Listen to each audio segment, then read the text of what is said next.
We know that people who fit in enjoy their work. They enjoy the experience of being in an organization. They're emotionally rewarded by it. And we all aspire, I imagine, to create organizations where members of the organization wake up in the morning and want to come, and where they feel attached and indebted to the organization, and mostly indebted to their peers, and by creating a healthy cultural environment, we can facilitate that.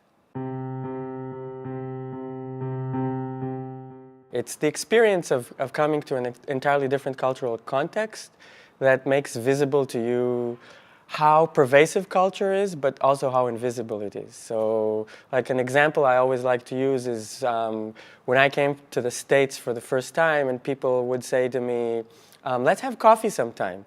And I would take that as a literal invitation to having coffee sometime, and I didn't quite understand that it was in fact like a very nice, pleasant way to finish a conversation, but where the intention is, actually, I don't want to have coffee with you, but let's just pretend that we had a nice interaction. And that, so I would initially respond by saying, oh yeah, sure, let's have coffee sometime. When? It took me a while to figure out that that wasn't the intention of the speaker.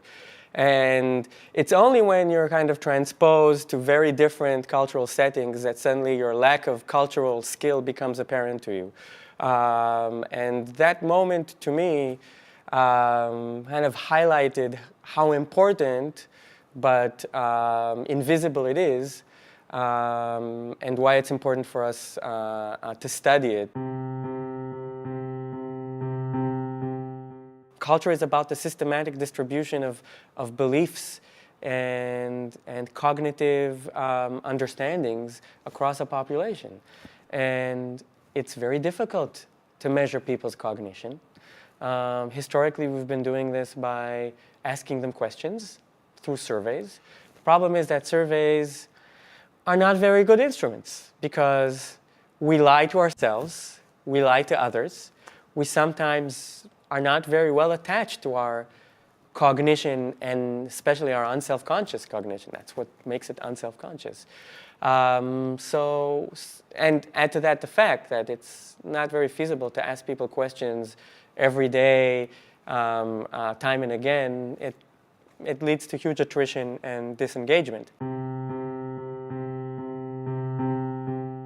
The internet revolution has made a variety of behaviors that up until recently were not recorded, recordable, and they leave a trace from how we communicate online to our purchasing behaviors. Everything now leaves a trace. And marry that with the computational capabilities that we now have, our ability, just our ability to compute on our smartphones. We now have computational capabilities that are akin to what NASA had in 1985. That with new machine learning tools, artificial intelligence, deep learning, the ability to analyze unstructured, complex data and to reduce it to measurable outcomes, both of these together bring us to the golden age of cultural analysis. So we were very lucky to have collaborated with a few organizations already that were willing to share information deriving from the email exchange amongst their employees over a period of multiple years. By now, myself, my colleagues, and all the members of our lab, we've analyzed many years of data being exchanged by members of multiple organizations. And there's a lot of information culturally that we can derive by looking at how people use language in their emails. The reason that language is such a useful way for us to analyze culture is because language is probably the most important medium through which cultural information is exchanged between individuals.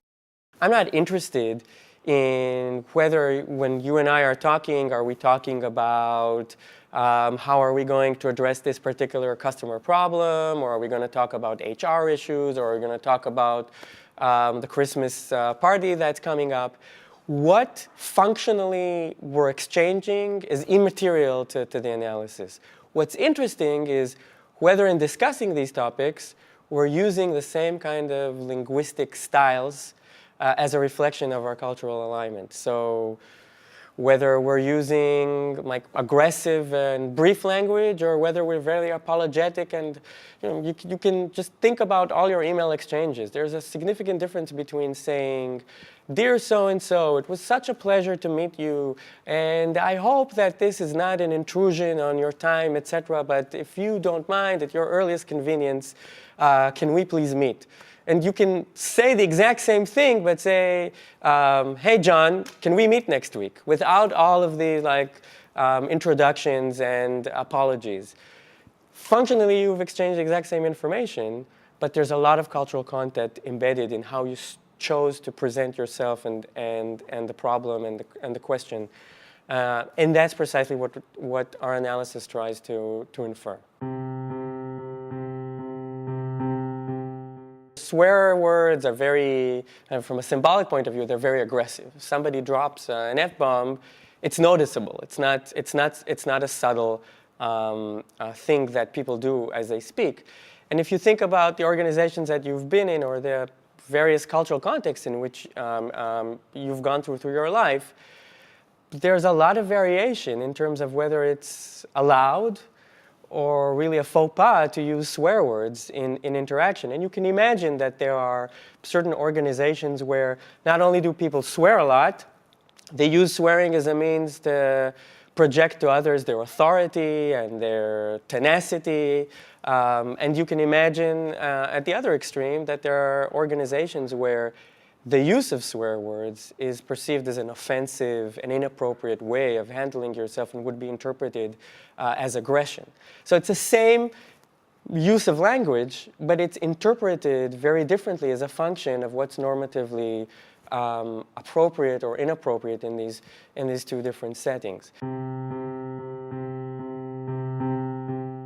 In the research that I do, and where we analyze how people use language in their interactions, their habitual way of speaking inside the organization, whether they swear at the appropriate level is a very strong signal of the extent to which they're aligned or misaligned with the normative expectations of their peers. The mere information about whether or not an individual is correctly using language insofar as how language is being used by others and reflecting their expectations and beliefs about the world is a very strong indicator of whether that person reads the cultural code, and whether, conditional having read it correctly, whether that person has the motivation to behave in a culturally compliant way. So you can imagine that some people realize that it's inappropriate to swear, but they swear nevertheless. And that decision, whether conscious or unself-conscious, has a lot of information. They're either signaling to others that they don't want to be part of this group, or they might feel so secure in their position in the group that they believe that by behaving in a nonconformist way, they can signal to others their uniqueness without undermining their position in the organization. So there's a lot of information in these very subtle and automatic decisions that we make and how we communicate information to one another. Discoveries on culture are both exciting and daunting. They're exciting because we're starting to figure out the constituent components of this opaque thing that we call culture. They're daunting because we discover how complex it is, how difficult it is to manage, and how not one-size-fits-all or one-shot exercise it is. But again, they're exciting because I think we're at this moment where the research can be translated into insights and into methodologies and into tools that can inform managerial decisions in a way that would make management more effective and more rewarding to everybody involved.